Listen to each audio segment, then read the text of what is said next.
left-hand side for Vieira, who'll play it through to Gabriel Jesus, who's in here for Arsenal. Gabriel Jesus to finish it off. Oh, what a way to do it! Gabriel Jesus seals the points for Arsenal. He's back, and he's back with a bang. Into the penalty area it goes. Gabriel's header, and it's into the back of the net. Arsenal take an early lead through Gabriel. Listening to the Chronicles of a Gooner, the daily Arsenal podcast with me, Harry Symeou. Good morning, everybody. Happy Saturday. How's it going? It's North London Derby Day tomorrow. And the stress has kicked in. The anxiety has kicked in. I haven't had a very good night's sleep. And I suspect that tonight's sleep is probably going to be even worse, even more broken up because of how big this North London derby is. Now, this is a game that means everything to us as supporters. There's no doubt about that. It's the game that you look for when the fixtures come out. It's the game that you look at and think, oh, I need to be quite pumped and ready for this one. I've grown up in North London. So for me, I've got Spurs fans in and around me everywhere I turn. I go to the shop at the end of the road. If I'm wearing anything Arsenal, someone will make a comment. Vice versa. In this area, if you're wearing something Tottenham, you'll probably get a comment from an Arsenal fan. This is a rivalry that you just can't escape. This is a rivalry that is right on our doorstep. And this is one that I believe has intensified more and more, actually, over the years have gone on. When I first got into football, when I first started following and supporting the Arsenal, Tottenham were irrelevant. That's the truth of it. Tottenham were a side that, you know, might have a little bit of a run here and there in a cup competition, but we're never going to compete for the Premier League.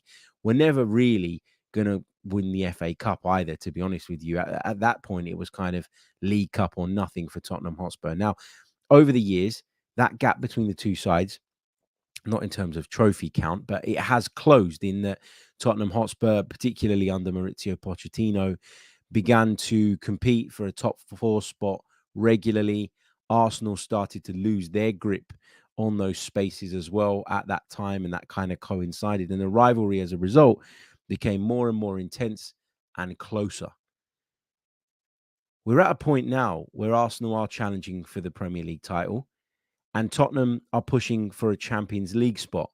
So although we're not quite in the same bracket in terms of what we're looking for from the remainder of the season, there is plenty to play for both.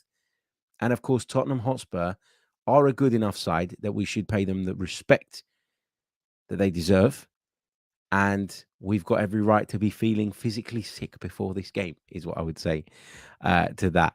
Let me say a few hellos because there's loads of you in the live chat. Good to see you guys. Thank you, as always, for joining me bright and early on a Saturday morning. It's not a normal time for us to live stream, but we're doing it anyway. So, yeah, appreciate those of you that have adjusted your plans to be with us. I put a poll in the chat. Who's going to win the North London Derby? What's the result going to be? What's the outcome going to be? And the three options are obviously Tottenham win, draw, and Arsenal win. Gooner73 in the chat says, I'm not clicking on that poll. If I click win, I'm worried that I'll curse it. And I obviously can't vote lose or draw. If you've got it in you to vote, then please do, because I'm interested to see how you guys are feeling. Big hello to Hacker, to Super Mick Arteta. We've got Mafia Boss Jr. is with us as well. Jid 2. Osuo says, good morning, Harry. I think this is another 3 points in the bag. Junior says, remember, Harry, it's Mother's Day soon and you owe your mum for bailing you out with the kids a few days ago. Yeah, I mean, I don't know what I'd do without my mum bailing me out. Yeah, I'm a massive man-child, really. Big good morning to Andy. We've got Chris as well, who says, hey, Harry, good morning. Would like your take on if we should sweep in for Rashford. In my opinion, Arsenal is not a church, nor is Arteta an alchemist. I like Rashford, but can we afford another project player? And he's gone for 5-0 to the Arsenal tomorrow. Bloody hell. We'll come back to the Rashford thing later. I'll put a star on that one so that it prompts me to come back to it. Joey says, morning, Harry and fellow Gooners. I'm up unwillingly at 5:30 this morning. At least I've got you lot to spend my time with. Good to see you, mate. And Yeah, I had one of those mornings as well where I was like, I've had a really, really busy Friday, and it was really, really busy. And by the time I got home last night, I was absolutely shattered. And I thought, you know what? I'm going to sleep in a bit tomorrow because I'm working on a game later today for BBC London Sport. And then I am on the TalkSport breakfast show tomorrow morning, which means I have to leave my house at about 5 a.m. And then I'm going to come back, freshen up, and go straight to the North London Derby. And then after the North London Derby, we'll be bringing you reaction on the Chronicles of Aguna. I'll be doing the 90-min show, Sunday night edition. So I figured I needed a bit of a rest today, at least this morning anyway. I needed a bit of time to kind of recharge the batteries. And I too, like you, Joey, ended up waking up way too early, and I found it impossible to get back to sleep. This is what the derby will do to you. Mario says, morning all. And of course, main man Harry, Odegaard, Partey, Rice play. We will win this game. It will be tough. I don't think they will play like they do. But if they do, if that is the case, we'll pick them off in spaces. What else have you got? Claudia says, Spurs were very fortunate when we played them at the Emirates. Vieira was playing left 8. There was no Martinelli or Trossard, and I'm sure Nketiah started up front. I can't remember, without checking, I can't remember exactly what the lineup was that day, but I actually thought we were quite poor in the reverse fixture. I actually thought that if anyone probably edged it, it might have even been them. And I don't like saying that, but that was how I felt coming away from the game. Ayoku joins us from Canada, where it's 3:40 a.m. Welcome, my friend. What are you doing up at that hour? Is it work? Is it kids? It could be either of those two things. Are you just finding it difficult to sleep like me because of what's coming up tomorrow afternoon? All right. Let's talk a little bit about, first of all, what Mikel Arteta's had to say in the pre-match press conference. He gave this press conference to the media yesterday, and he was asked, as you'd expect, lots of questions about the title race, and he was asked how he feels about our title chances. This is what he said. We are there. We have to look at ourselves and try to perform in the best possible way to win our matches, and I can't wait to see what happens. That's what we discussed. It sounds a bit repetitive, but that's what we have to do. He was asked whether it's a two-horse race. Of course, Liverpool, in a lot of people's eyes, dropped out of contention the other night when they lost the Merseyside derby. I can understand why people think that, because when you look at the standards that Manchester City have set over the last few years, there is no margin for error. And that's why when we lost to Aston Villa, our only defeat of 2024, by the way, it felt like the end of the world. We feel like that because we've been conditioned to feel like that because of the standards that that team have set over the years. And you know that if you want to finish above them, you've got to be at that level. There is no margin for error. But when you look at the points, when you look at how many games are left, I think it's disrespectful to rule Liverpool out of this title race. He was asked how pleased he's been with April. He said, look, it's been great, not just the results, but the performances as well. We had a big one in the last London derby against Chelsea, and now we have another big one. I'm sure if we're going to do it, we're going to have to beat Spurs as well. He was asked about how much tougher the squad is this season. He said, look, availability, as we've mentioned before, is something key. It's true that apart from Jurien, we're going to be very close to having everybody available, and that's a huge boost. That elevates the training sessions, the competition between the players, and to pick the right lineup and gives you the ability, I should say, to pick the right lineup to change the game. It's really important. He was asked about our schedule in comparison to Spurs'. Obviously, Spurs haven't played for a little while, but he did say, Mikel Arteta, that we're going to be fully ready. We've had a bit of time as well to recover and prepare for the Chelsea game, from the Chelsea game.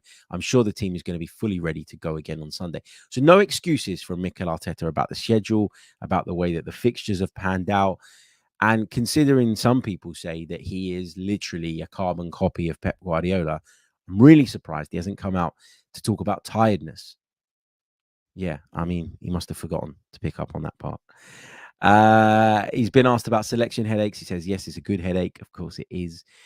He was really impressed with Ange Postecoglou's job so far. He said that he's been following him for a little while, that there's a really clear direction and identity with regards to how his teams play. He says that he's been really, really good. There was lots of talk about Kai Havertz. Obviously, Kai Havertz, I think over the last few months has proven to people that really kind of questioned and doubted the decision to bring him in, that they were wrong. And Mikel Arteta didn't sit there and take the credit for this decision. He said that it was a collective club effort. He said it wasn't my decision, it was our decision. We were super aligned with the club's vision. And then obviously on the sporting side, we made a recommendation. A lot of people were involved, and then you need the ownership to back you as well and make these things happen. We were very convinced that they were characters first, and that they were players with the right qualities to fit within our model, our club.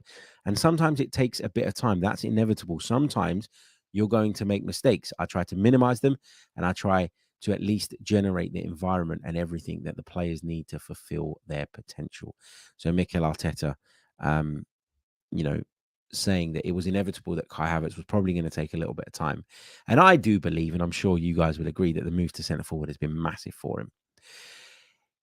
We've heard a lot this season about this ridiculous supercomputer, which gives Arsenal a 26.6% chance of winning the title right now. Mikel Arteta said, I don't know what to say. Hopefully we can trick the computer and make it a bit higher. Maybe it needs to update the software. He was basically making a bit of a laugh and joke about it. He was asked whether the result at Tottenham 2 years ago, of course, we were in the hunt for top 4 that night when we arrived at the Tottenham Hotspur Stadium and we were beaten quite comprehensively. He was asked whether that was a low point for him. Mikel Arteta very cleverly said, my memory's failing me.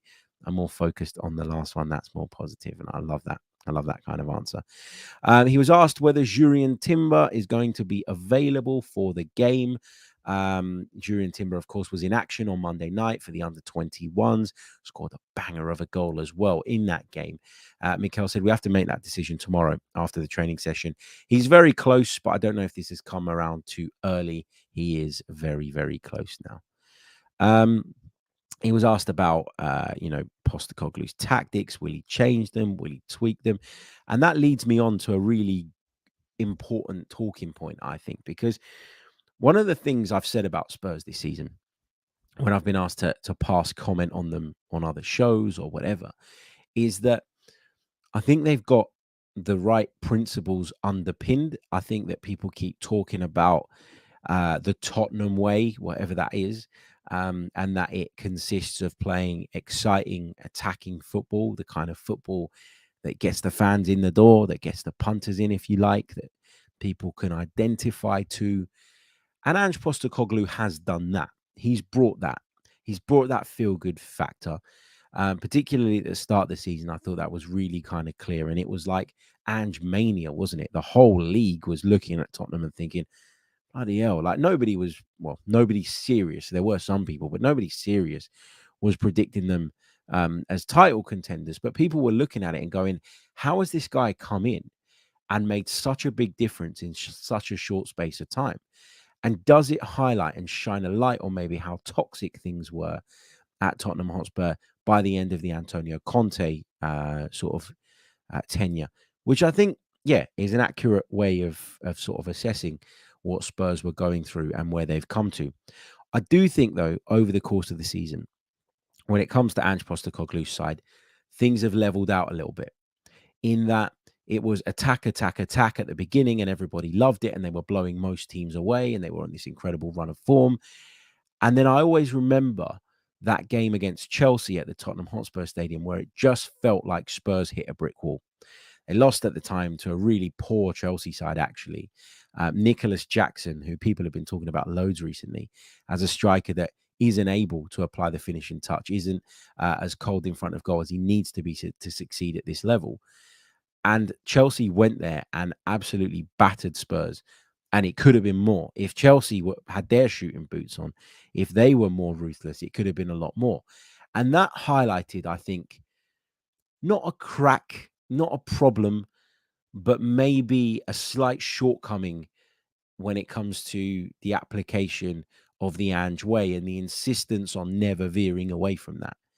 Because I know a lot of Spurs fans, friends of mine, who came away from that game thinking, okay, This is the way we want to play. This is the way we want to do things. But when we went down to 9 men, we could have found a way of nicking a draw had we just been a little bit more defensively resolute. We'd have needed probably a bit of luck along the way, but Chelsea certainly aren't the ruthless operators that maybe Manchester City are, or that Arsenal have become, or that Liverpool are, or whatever, generally speaking. So I know a lot of Spurs fans came away from that game thinking, look, this is all well and good playing this way, and we love it, and it's enjoyable, and it's exciting. But I think a lot of them at that point went, okay, but what are you going to do when we come up against opposition that can slice through us, particularly in situations where we're up against difficult circumstances, i.e. we've lost a player or we don't have our best players available. And Spurs went on to have some injury problems off of the back of that game. And the level, it dropped quite significantly.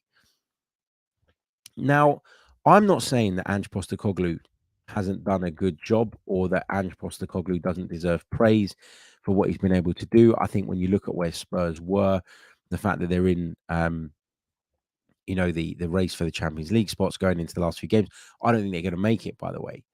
But I think that does tell you that they are on the right path, they're on the right track. I think there's a big question now going into this derby as to whether or not he comes out and says, guys, we're going to play our way. We're going to go for Arsenal. We're going to play the high line. We're going to high press. Or if he looks at Arsenal, looks at their strengths, looks at the way that they were able to expose Chelsea, who also tried to play on the front foot, and goes, okay, I'm not saying that we change our principles. I'm not saying that we change our ideas moving forward and in the bigger picture. But on this occasion, in order to be competitive, we're going to have to tweak it a bit. And I always wonder how that goes down with players, because I think if I were a player, I'd like to think I'd be realistic about where my team are at, where I'm at as an individual. And I think there would be games and there would be circumstances where actually slightly tweaking the approach is probably justified and maybe needed. And so I'm really, really fascinated to see what Tottenham are going to do. I know how we're going to approach this game. I know that Mikel Arteta is a big believer in the impact of atmospheres, in the impact that crowds can have on games. And I think he will be instructing his players to go out there nice and early, be confident, play their game, strut their stuff. And the more we keep hold of the ball, the more we look confident, the more we look like we're not in any danger, and the less risks we take, I think, in the early stages of the game, the more that starts to show to the Tottenham Hotspur faithful that actually Arsenal are here and they mean business. And no matter how good an atmosphere is, no matter how good a set of fans claim to be in terms of their vocal support, when you're feeling nervous, it's really, really tough to generate an atmosphere.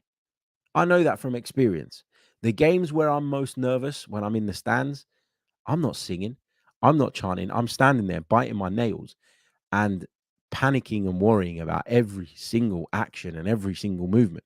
So I think if you can go there and show Tottenham that you're really confident and that you believe in your own game and that you're going to take the game to them, I think a lot of people will go into their shells, not just on the pitch, but off it, which then has an impact on the atmosphere, which I think helps our cause when it comes to trying to take 3 points here. Spurs will leave spaces. Spurs do leave gaps. We could leave gaps too if we're overly aggressive in the way that we press. And we know that they are probably going to try and work the channels, given that Saliba and Gabriel are going to try and push up.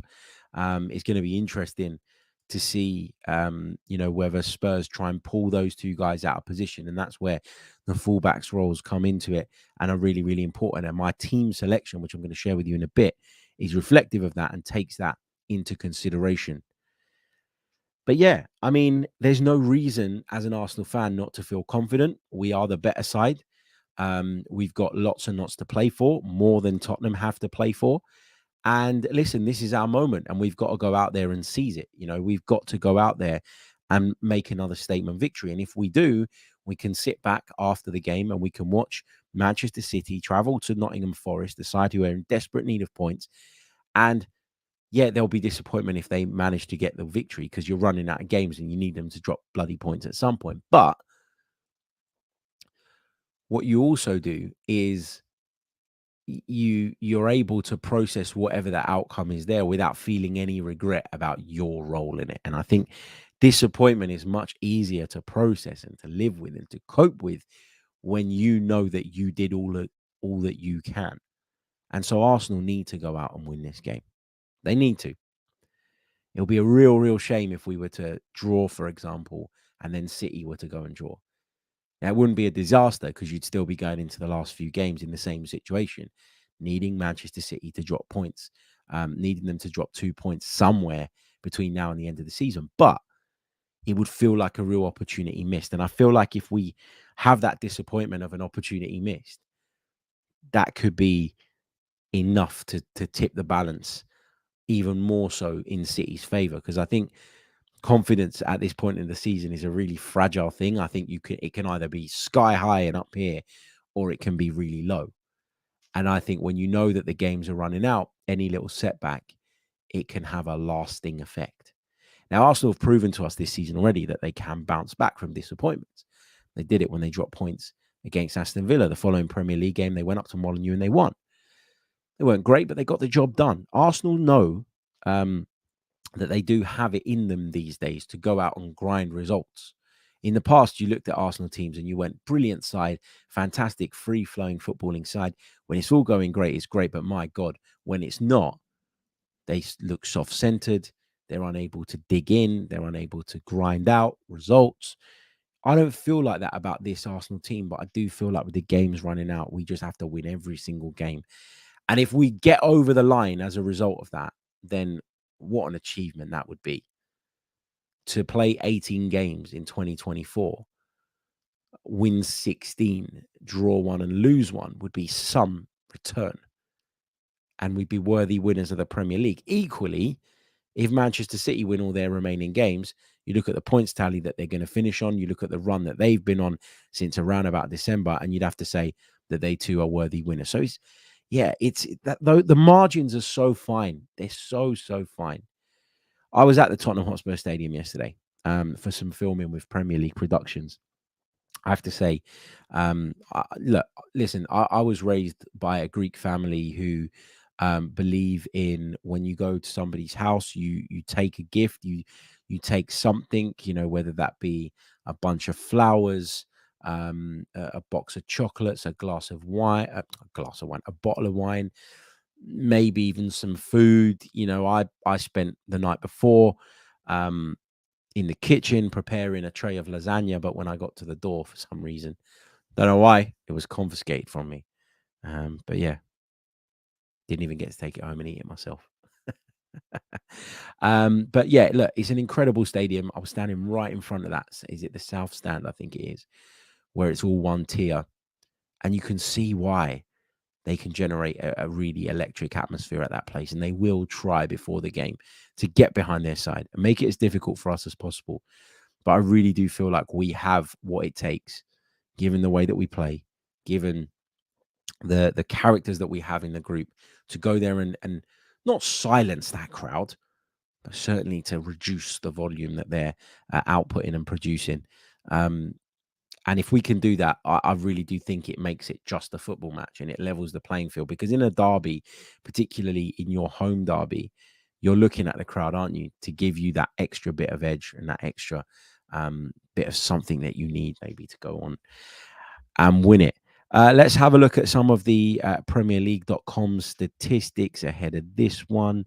Hold on a second. Let's share the screen with you guys. I am trying to get faster at this stuff. I'm not very good at it. Here we go. There we go. Head to head. In the Premier League, 63 matches between these two sides. Arsenal lead the way with 9 more wins than Tottenham in the Premier League era, 24. Tottenham with 15, and there's been 24 draws along the way. If you go back to the game earlier this season, I beg your pardon, back in September, it was a 2-2 draw at the Emirates Stadium. Go back to last season, we won 2-0 on the 15th of January at the Tottenham Hotspur Stadium after beating them 3-1 at home earlier in that season. And if you go back to the campaign before, it was a case of the home side coming out on top. Spurs beating us 3-0 in that damaging defeat on the 12th of May 2022 And in the September of that season, we were 3-1 winners. So if you look back over the last 5 results, there have been 3 Arsenal victories, 1 Tottenham win, and a draw. If we take this on to the form guide, Arsenal have won 4 of their last 5, just that defeat to Aston Villa, sandwiched in between 2 victories either side, Luton and Brighton. Comfortable wins, 2-0 and 3-0. We won at Wolves by 2-0, and we beat Chelsea, obviously 5-0. Spurs' last outing, which was a little while ago now, I beg your pardon, was a drubbing at the hands of Newcastle. They did beat Nottingham Forest at home before that. They were held to a 1-1 draw at West Ham. They did narrowly beat Luton Town, and they were defeated at Fulham. So I guess if you want to look at, where the two teams are at, I know that it's a derby, and some people will say, well, form guide means nothing and it goes out the window. They've had some heavy defeats against Newcastle and Fulham. Granted, both of those were away from home, but they looked so soft-centered in those games, and that should give Arsenal confidence. You look at the Forest game, they won that one by 3-1. But if you look at the Luton game in particular, if we're focusing solely on those recent fixtures, they weren't very convincing in that, not at all. And so Luton and Forest have both been to the Tottenham Hotspur Stadium recently and shown that you can cause them issues and you can cause them problems. So why shouldn't we be confident going there this weekend? Season so far, Spurs are in 5th. We are top as it stands. 18 wins for them, 24 for us. They've had 6 draws. We've had 5. They've lost 8 times. We've lost 5. Average goal score per match, Arsenal nearly on 2.5 per game. Spurs just over 2, so they do have goals in them. Average goals conceded per match, though, this is the real big difference. Spurs concede on average 1.5 goals per game. Arsenal are less than 1 on 0.76. We've had 10 more clean sheets this season than Ange Postecoglou's side, 16 to their 6. When it comes to chances created, and I always tell you be wary of this because I don't have a clue how the Premier League work it out, though, Tottenham seem to create more, apparently. Anyway, top player statistics, the leading goal scorer in the Premier League across these two sides is Heung-min Son with 15. Bukayo Saka just 1 behind him on 14. And Kai Havertz, that guy that was a complete waste of money, he is in 3rd on 11.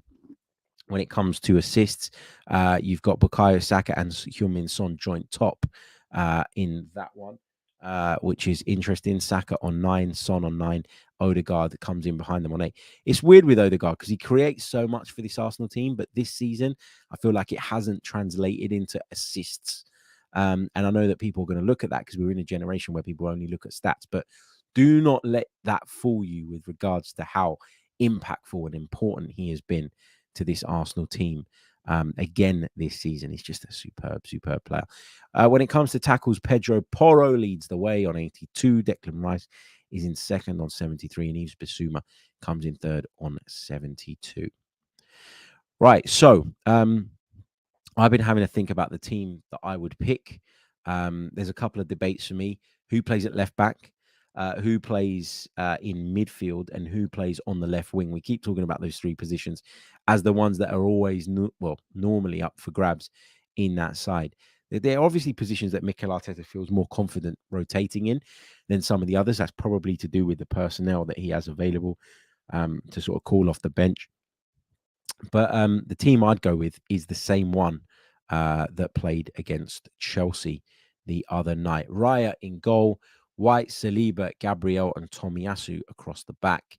Partey, Rice, and Odegaard, the midfield that we'd all been waiting to see for so bloody long, that tore Chelsea apart, that had incredible physical presence, that defensively did a really wonderful job, but that also allowed us to break lines so quickly and get the likes of Havertz and Odegaard, Saka, and Trossard on the ball nice and early and put them in situations from which they caused Chelsea plenty of damage. And then up front, like, how can you not continue and persist with Kai Havertz up front? Like, you just can't leave him out of this team.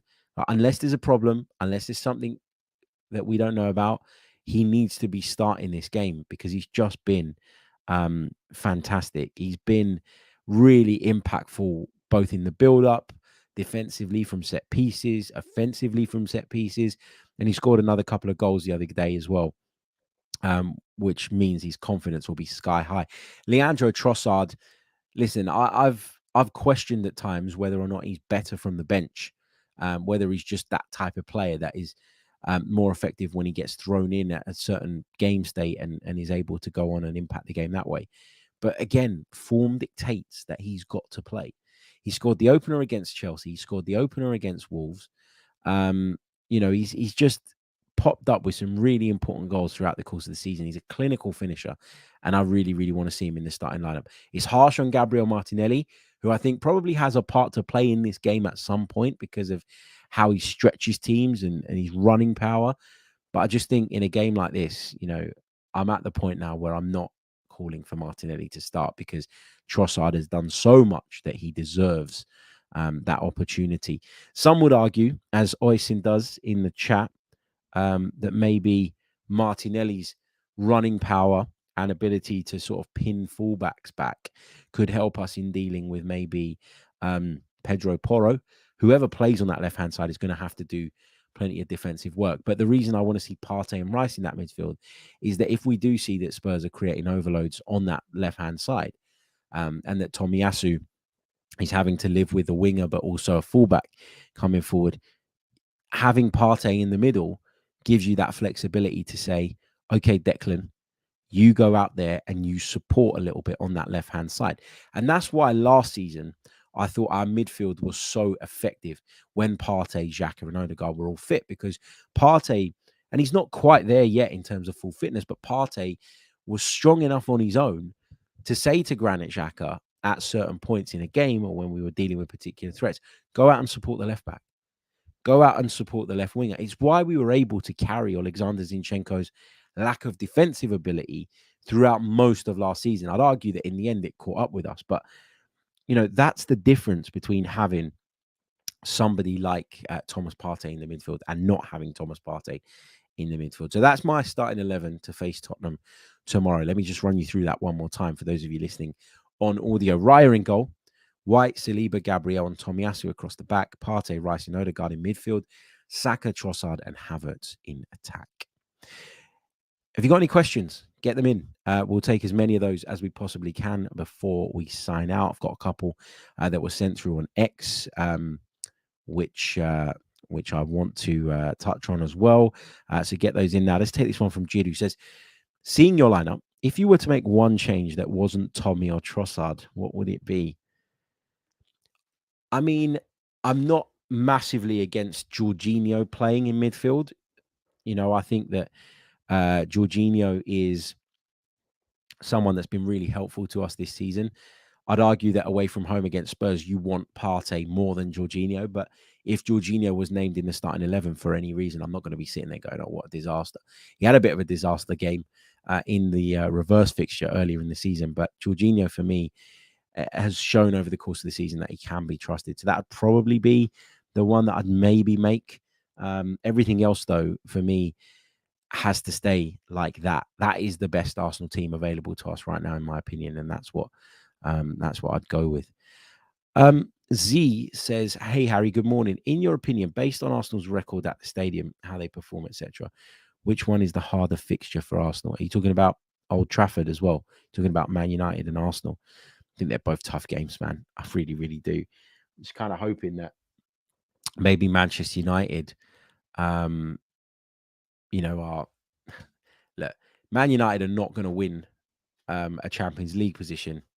I'm just maybe hoping that they look at it and they go, well, we don't want to be in the Conference League, or maybe results go. It's difficult to know how the results are going to go, but I don't think that United want Man City to win it particularly. I don't think that they want Liverpool to win it. I think we're kind of the lesser of the three evils, if that makes sense. Not suggesting anyone's going to lay down, apart from Spurs when they play Man City. I really think that's going to happen. Anyway, what else have we got in the live chat? Owen says, keep the winning team. Super subs Jesus and Martinelli. Yeah, I mean, the ability to bring this level of player off the bench is so key, isn't it, in terms of getting you over the line in games. And that's why it's really important that we have these players available now at this point. Benny says, would you keep Partey for next season? He's definitely better than Jorginho, but the best ability is availability. It's a tough one, isn't it? Because if you'd have asked me this 3 weeks ago, I'd have been saying, no way. At the end of the season, you got to let him go. You got to move on from Thomas Partey. You've got to find the next version of Thomas Partey, if you like. And he's such a good player that that's not going to be easy to do. But I'd have said to you, no, it's time to cut your losses, time to move on from him.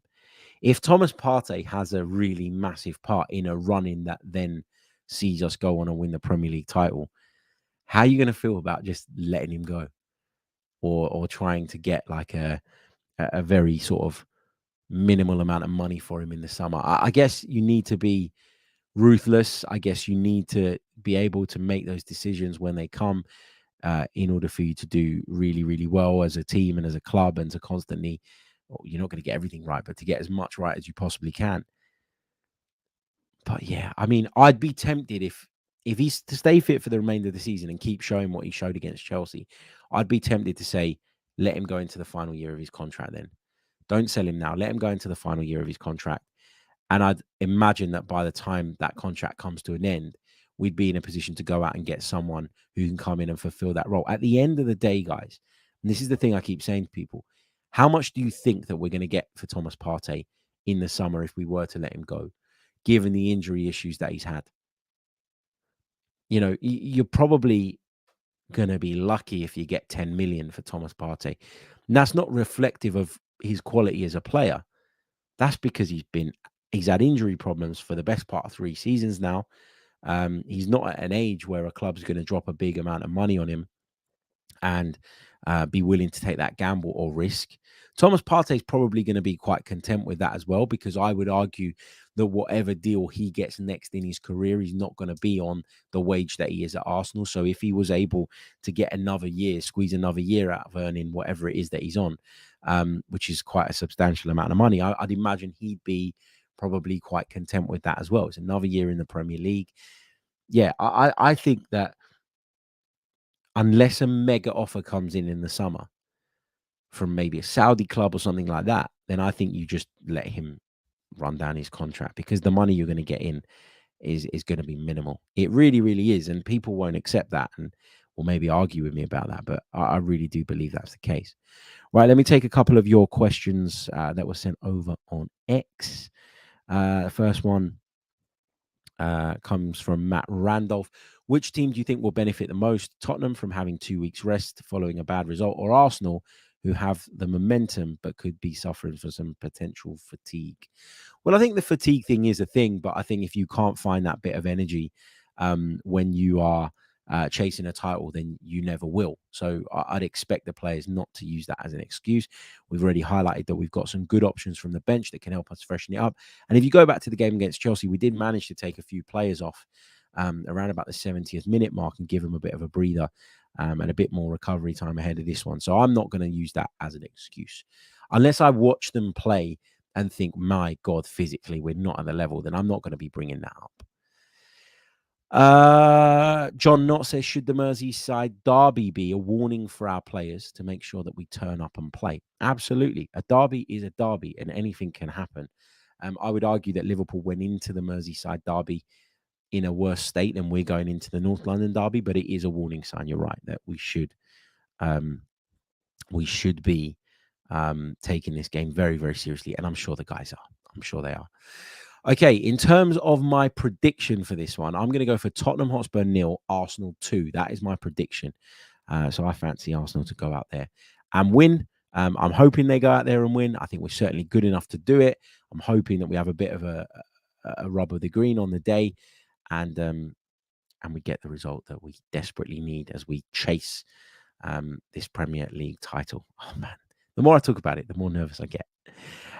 Big thank you to everybody for tuning in, as always. We'll be back on Sunday night with some reaction to the North London derby, whatever the outcome. So make sure you join me for that. Fingers crossed we're talking about a victory. I'm going to be at the Tottenham Hotspur Stadium tomorrow. I'm part of the BBC London Sport commentary team. part of the team bringing you the game, the build up, all the rest of it, which is exciting. Looking forward to that. It might be a welcome distraction for me as well. Thinking about work a little bit does help you not worry about the nerves. At least once you're at the ground anyway, when you know that you've got to do this by this time and you've got deadlines, etc., etc. But thanks to everybody for joining me. Really, really do appreciate it. And we will be back tomorrow, as I say. Don't forget, if you're listening on audio, please do leave us a review. If you're watching us on YouTube, subscribe to the channel, leave a like on the video. All of that stuff really, really does help. And I've got some really exciting news about the Chronicles of Aguna that is almost at the point where I can tell you. We've been doing, or I've been doing some work in the background because I want to take some next steps with this thing, and I feel like we've got the subscriber base across obviously YouTube and the audio platforms at the moment to do this, to make it work. And I'm not going to tell you exactly what it is yet, but I'm hoping in the next couple of weeks I'll be able to give you the full download. Really, really exciting times. But that's only been possible, or it's only possible, hopefully it gets over the line, because of you guys and how amazing you've been in terms of your support, the interaction, all the rest of it. Can't wait to share, hopefully, some very good news with you in the next couple of weeks or so. Up the Arsenal. Come on, you Gunners. Catch you all soon. Until the next one, take care of yourselves. Have a great Saturday.